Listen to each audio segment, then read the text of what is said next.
Before we dive into today's episode, I want to share something really exciting. The Summer Solstice Summit is back. This is the second annual gathering where tarot readers, witches, therapists, and creative practitioners come together for a weekend of learning, reflection, and magic. This year's summit takes place June 26th through the 28th, and we have an incredible lineup. Presenters are going to be exploring topics like advanced tarot systems, ancestry and death work, psychology and creative practice, expanded divination methods, and so much more. It's a 3-day virtual event, which means you can join us from anywhere in the world because it's happening over Zoom. And if you can't attend live, every session is recorded so you can watch at your own pace. So if you love the intersection of tarot, psychology, ritual, and creativity, this weekend will be so fulfilling and inspiring for you.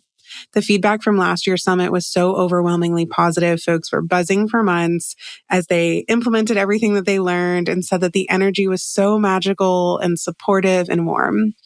You can learn more and grab your ticket at thetarotdiagnosis.com/summer solstice or via the link in the show notes. I hope to see you all there. You are listening to The Tarot Diagnosis. I'm your host, Shannon. I'm a licensed psychotherapist, and I also happen to have a love for tarot. Each episode, I invite you to reflect with me as I work to demystify the tarot and the human experience, all while exploring tarot's connection to mental and emotional health. While this podcast may feel therapeutic, it is not meant to take the place of psychotherapy. So grab your cards and join me as I work to create a pathway to better understand ourselves and those around us.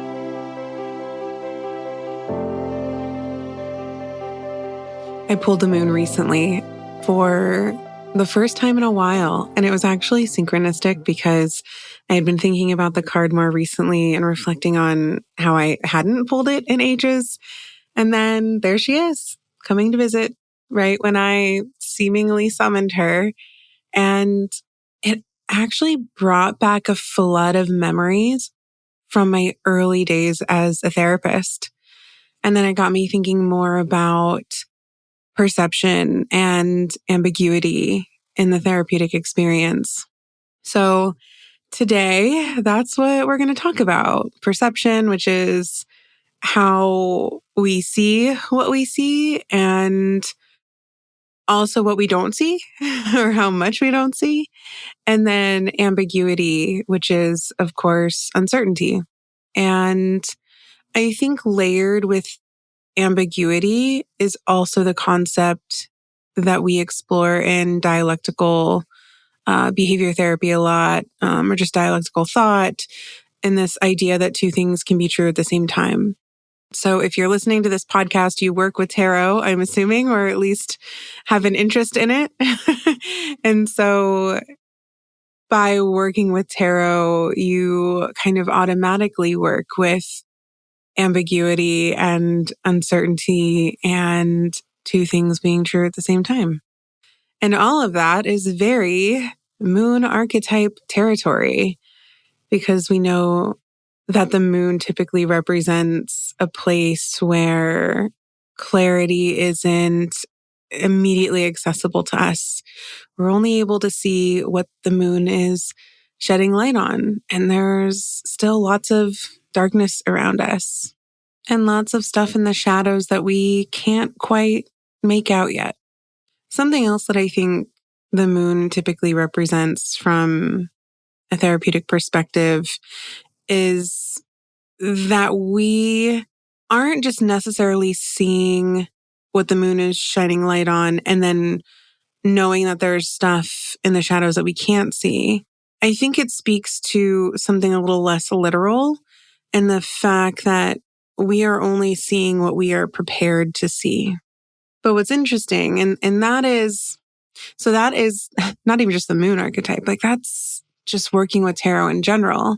But when I pulled this card and I'm reflecting on all of this, I realized that realization, especially as it relates to tarot, actually started with a former supervisor of mine who unfortunately passed away a couple years ago, but she was one of the most influential and inspiring and comforting women in my life personally and clinically.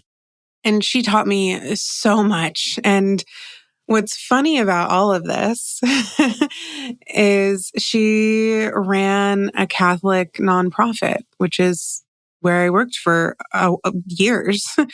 And that's funny because those of you who know me know I'm not religious.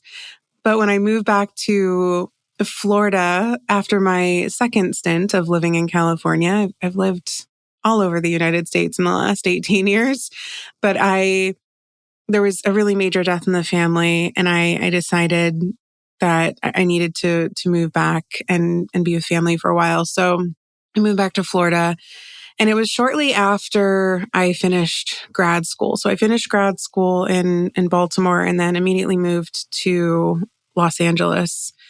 And then a year-ish later, moved back to Florida. And at the time, this was like, God, almost 15 years ago at this point, therapists in community mental health were not making good money and not making a livable wage. Still probably aren't. So I was working 4 jobs.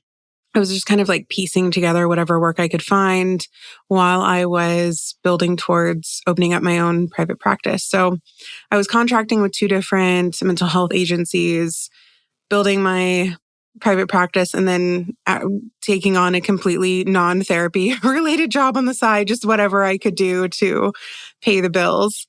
And one of the places that I worked part-time was this Catholic nonprofit. And at first I hesitated to accept the position because, when I when I walked into the building to do my interview, I was greeted by, framed photos of the Virgin Mary all over the wall. In fact, in the kitchen, there was a gallon jug of holy water sitting on top of the fridge. And so, yeah, there was a part of me that was hesitant. I'm not religious. I was raised with, my mom grew up Catholic, raised Catholic, went to Catholic school, the whole nine, and, still kind of jokes about her lingering Catholic trauma. This is kind of a side note, but she's left-handed. So back in the day, the nuns did not like that. So yeah, lots of Catholic trauma from her, but I deeply respected this therapist and her training, her presence, the way she worked. It was just really clear that she deeply, deeply cared and believed in what she was doing. And when we met, I realized, because at first I was like, oh, is this completely informing her clinical work? Because that's not going to be a match for me. And it wasn't. In fact, I work with the LGBTQ population. I was one of very few gender affirming therapists a long time ago in the Tampa Bay area in Florida. And she was so welcoming to my trans clients, and my trans clients all felt so comfortable walking in there, despite it being this religious nonprofit with, framed photos of the Virgin Mary on the walls. So yeah, she taught me so much and really changed my perspective on, the kind of bad reputation that religion sometimes gets when it comes to tolerance. But I feel like she really was what is good in the religious world. Anyway, I digress. Long aside. We were sitting together during one of our, many meetings and supervision sessions, because it was really just me and her and, maybe one other therapist, and her and I got so close. So we were constantly just like meeting and staffing cases. And at one point we were having a discussion, and she just said, the back is always bigger than the front. And at the time, we were actually talking about politics. This was during the 2016 election. She was actually a really big Bernie fan, which I thought was also so cool. Like it really proved to me how quick we are to judge people. And she just like proved all of my judgments wrong. And so like that alone changed how, I see people and interact with people. But, she says, the back is always bigger than the front. And that stuck with me in so many ways and kind of became this like mental shorthand reminder to pay attention to what isn't immediately visible, and a reminder that what we are shown the most loudly is not always or usually the full picture. And, honestly, this idea, this visible front and hidden back feels so much like moon territory, because the moon asks us to question what looks obvious, what is, being illuminated under the light of the moon. And then to also nudge us to sit with what feels uncertain, what we know we cannot see. And to remember that what we see first isn't always the whole story. And in therapy, we're trained to look beyond just the presenting problem that someone brings into the therapy room. We're trained to look beyond the story that someone is telling us for the first time, because again, what's visible is just the front. And then the deeper dynamics, the history, the fear, the grief, the motivations, all of those are what's living in the back, what we're not seeing, what's kept hidden from everyone else. And honestly, sometimes, often really, from the person telling the story. Usually they're not even aware that the front that they're projecting is often a wall or a cover or a facade for what they are trying to not show. So as I was sitting here and reflecting, just being flooded by all of these memories, I was also reminded that the same therapist is who trained me in sand tray therapy, which is a projective tool rooted in Jungian depth psychology. And in sand tray work, the client is building scenes using usually like miniature figures, they're creating different landscapes, just using all kinds of different objects, and they're arranging them in this sand tray without explaining why. You're just letting them have this projective experience. And what happens is so powerful and beyond what just language alone can access. So when we're working in the sand tray, we're paying attention to, who or what do the figures represent? Are they turned away from each other? How close are they to one another? Is anything buried underneath the sand? Is something higher up? What's bigger than the rest? There's so much meaning in all of these little details, even when the person building out their sand tray isn't consciously aware of it. And the same therapist also trained me in lots of different creative arts and expressive therapies. Then these approaches also prioritize image and movement and metaphor over just direct kind of cognitive explanations.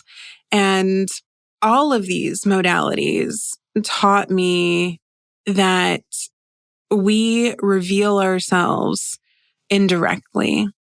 And it's not always because we're trying to hide in the shadows, but because often a lot of our experiences we don't necessarily have the language for, or it feels too vulnerable to describe it in language. And so sometimes you can't just verbalize your story. Sometimes you have to draw it or embody it through movement, or build it in a sand tray, or shuffle a deck of tarot cards and create a tableau that reflects your experience. And it's all of these modalities that help us access all that stuff that's in the back. Everything that we're not showing in the front, all that is hidden, that the moon is not illuminating, but acknowledging. And so I'm sitting here reflecting on just all of these memories and just in my gratitude for Dolores, who, oh God, it still chokes me up to this day, that she's not here. And so grateful that I got to express my gratitude to her though before she passed, because gosh, she was such a force to be reckoned with. But it's it's wild to me to realize that all of that training and everything that she taught me is really the true experience of the tarot. Because when someone pulls a card, when we're shuffling and sitting in meditative ritual and being intentional, we are not interpreting something that has a fixed meaning. And I'm even cautious to say that because yes, all cards have their traditional meaning. But if you listen to this podcast, if you follow my work, you don't care about the traditional meaning. That traditional meaning helps inform your work with tarot. And it's, I think a show of respect to acknowledge it. But the reality is we are engaging in a deeply personal, projective process. Just like with Sandtray or psychodrama or any other creative expression therapeutic work, the images that we are engaging with become a container. And in that container is when we explore different questions like, okay, well, what do you see? What stands out first? What feels important? What feels uncomfortable? What feels familiar? What feels unfamiliar? What is confusing? What is conflicting? What's comforting? There's so much that we don't realize comes out in relation to just those few questions that I would normally ask someone if I was doing a Sandtray intervention, for example. But we can ask those same questions when we are pulling tarot and sitting with the cards in front of us. And what's even more exciting is two different people can look at the same card and have completely different experiences of it. And this is why, yes, sure, tarot has its traditional meanings for each card, but every time a person pulls a card, they are having their own very unique experience with it. So, for example, if you and I were to pull a card, the same card, I might fixate on one detail, whether that's like a cloud or a color or a bird flying in the sky, while you might focus on a plant or the positioning of a person's body. And all of that reflects a lot about us. It reflects our emotional state, our personal history, just the internal narrative that we are experiencing. And because with tarot, we can have the same card, but have two different experiences, it's very much like utilizing ambiguous images. So, a lot of folks think about tarot as similar to the Rorschach inkblot test. Sure, but I think it's more like ambiguous images.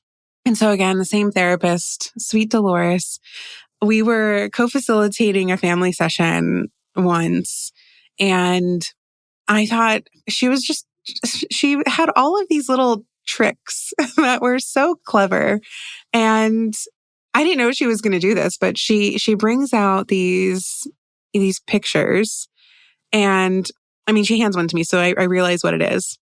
And they're ambiguous images. So they're like, if you've ever seen a picture that is an old lady and a young lady at the same time, or an image that looks like a duck or a rabbit, that's an example of an ambiguous image. And I'm pretty sure those are actually the same ones that she used. I mean, this was 10 years ago. So, but I'm pretty sure those were the same ambiguous images. And it was so fascinating to experience this with this family. And, after we debriefed with the session, I realized that she kind of did this on the fly because we were working on perception and a lot of miscommunication and how, one family member hears one thing or sees one thing and the other interprets it a completely different way. So she's passing around these ambiguous images to all of us. And then she's going around the room and she's asking all of us and me included. And then I'm pretty sure she participated as well, ask what we see. And everyone saw something different. And yet their answer wasn't wrong because both of these images. So when you look at the image of the young lady and the old lady or the duck or the rabbit, depending on where your mind goes or what your brain locks onto first is what you see. And sometimes it's really hard to see that there is actually an old woman or a young woman or a duck when all you see is a rabbit. But that's the whole point, is being able to share that two things can be true at the same time. You could be having this perceptive experience and looking at the same image, and two of you be having very different experiences despite looking at the same image. And so all of this, again, comes flooding back as I'm sitting here looking at the moon card. And I'm like, oh, yeah, this is such moon energy where perception shifts based on our experiences, and ambiguity is what we swim in on a daily basis. And I mean, sure, I'm sitting here saying, like, listen, this is what's going on. But I also don't want to dismiss the fact that that is inherently an uncomfortable place to live in. As humans, we and our nervous systems do crave a sense of certainty and predictability in order for us to feel safe and regulated. Speaking of the nervous system and feeling anxious or safe or regulated, how we are feeling also affects how we experience tarot, or really anything for that matter. But this is a tarot podcast. Well, yeah, it's a tarot podcast, but it's also about the human experience. So regardless of kind of what's happening in your life, how you are, or how your nervous system responds to that, does affect how you are looking at a card or a piece of art, or even if you're in sand tray therapy, it affects the worlds you're building in the tray. So when you look at a card, for example, are you just hyper focused on one detail? Are you like, do you zoom in and just see that? Or are you looking at the card really quickly and your brain's just registering, oh, like, for example, I know this is the Three of Cups, so it's a card of communal support.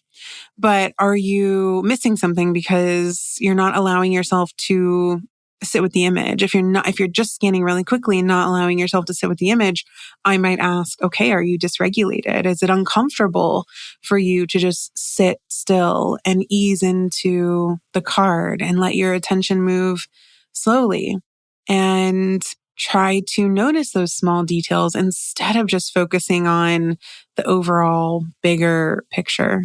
In fact, how about we do that now? Let's shuffle. Or if you don't want to shuffle and you want to see what I pull and then find that card in your deck and have an experience alongside me, that would also be exciting. But I think what we should do is exactly what I'm talking about. I think that we should pull a card and pay attention to, are we scanning rapidly? Are we zooming in on one detail? What is our experience with the card right now? And also, what are we seeing? Going back to that perception and how two things can be true at the same time. Are you experiencing the same thing as me? Are we on the same brainwave? Or are you experiencing something totally different? Neither is wrong. So if you want, you can do it both ways. You could see what I pull, go through your deck and find that card, and then have this shared experience with me. And then tell me, reach out, leave a comment, send me an email or a DM what you experience, or just pull your own and have your own individual experience. Both are acceptable. So I'm using Tarot Vintage, of course. I'm just going to give it one more shuffle. Feeling like I need to shuffle a lot today. All right, let's see. King of Wands. Oh, this is so weird. The synchronicity today is wild. So earlier when I was babbling on about something, like when I was talking about what are we zooming in on? And it's so interesting that this happened. In my head, I'm thinking different images in the card. I'm like, yeah, like a cloud or a bird. But I was really thinking about the salamander and the King of Wands. And for some reason, I didn't say that. In my head, I was like, you know what? No, that's so specific. Like, I think there's only one salamander in the whole deck. I don't know. Someone correct me if I'm wrong. And then what do I pull? The King of Wands. And where does my attention immediately go? The salamander. Oh, okay. So that's its own kind of, I guess, perceptive experience. But yes, so the card I pulled is the King of Wands. So if you want to take a second, feel free to pause the episode, go through your deck, find your King of Wands. I will say, because I'm using a Rider-Waite-Smith deck, if you are wanting to have a shared experience with me right now, I would probably recommend you also go get a Rider-Waite-Smith deck, just so we're looking at the same image. Otherwise, this exercise is not going to work if you're using a more modern deck. But if you don't have a Rider-Waite-Smith deck, that's okay. Use your modern deck and you'll just have your own individual experience. So again, for me, my eye was drawn to the salamander in the right-hand corner, which is actually really interesting because normally for me, what I notice is when I pull a card, I do have to force myself to sit and just be present with the card because I am the type of person who pulls, quickly scans the card, and then my brain, shoots out, a couple keywords and then maybe strings together some sentences about what it means. So my brain works really rapidly in that regard. And that's fine. There's nothing wrong with that. But I find that I get more value out of the tarot experience when I force myself to calm down, regulate my nervous system a little bit, and just sit with the card. So I'm going to do that. I'm going to do that now. I'm going to scan the rest of the card slowly and see what else really captures my attention. So right now my eye's being drawn to the cape that the king is wearing. And I'm going to have to, now I'm curious, I might go through the deck and find, okay, here's another king. Because the question I asked myself immediately was, are all the capes that kind of thick and drapey? There's something about the fabric on this King of Wands that just feels heavier than I feel like other kings. Like I'm looking at the King of Swords right now, and the King of Swords cape doesn't feel as large or heavy. So that's interesting, especially because we know that the King of Wands, the suit of wands typically represents like passion, desire, creativity, vitality. And with my brain kind of wondering, ooh, that cape looks heavy. Then my brain was like, he's being weighed down, which is kind of the opposite of this, fiery, creative energy, that we wouldn't usually associate being weighed down with that energy. So I might ask myself or if I were a client and, or if this was a client and I was their therapist, I might question that. I might explore, what feels heavy about your own creativity, about your own desire, about your own vitality. What aspects of that feel like they're weighing you down? So then if you sit with the card a little bit more, you'll notice that your eyes tend to lock onto other images.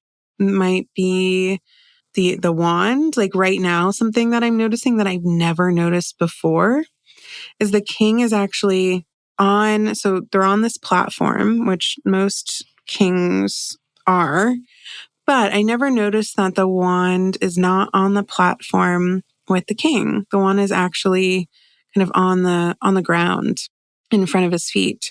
So that's an interesting component. So you're seeing when we slow down how we're noticing multiple different things. But for the sake of this exercise, it's the initial where our eyes go to that I think is most exciting. So I'd be so curious for those of you who did this exercise along with me to tell me, where did your eye immediately go? What did you lock into? And then what did you experience? So this very brief exercise is actually a really good example of engaging moon archetype energy, allowing yourself to pause and to see what's being illuminated and to consider what's not being illuminated. What's hidden? What are we seeing in the front, but what's bigger in the back? So when I honed in, for example, on the heaviness of the cape of the King of Wands, that's the front, right? We're seeing, oh yeah, he's just wearing a cape. It's big, it's flowy. But what's behind that? Oh, it's heaviness, maybe a level of pressure or perhaps so many ideas that you're being weighed down by them all. I mean, there's the options of exploration and interpretation here are endless. And this is why earlier when I was saying there's no fixed meaning, this is where two things can be true. Sure, like we understand the general meaning of the King of Wands and the Suit of Wands, but then where we go from there is what provides the depth and the therapeutic benefit of the cards. So I hope that you all allow yourselves to go somewhere deeper and to explore maybe what's behind instead of just what's always being projected in the front. Thank you so much for listening to the Tarot Diagnosis.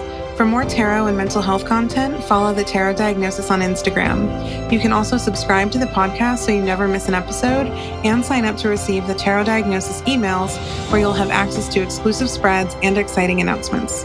To join an incredible community of tarot and psychology enthusiasts, join the Tarot Diagnosis membership community, The Symposium, by visiting thetarotdiagnosis.com.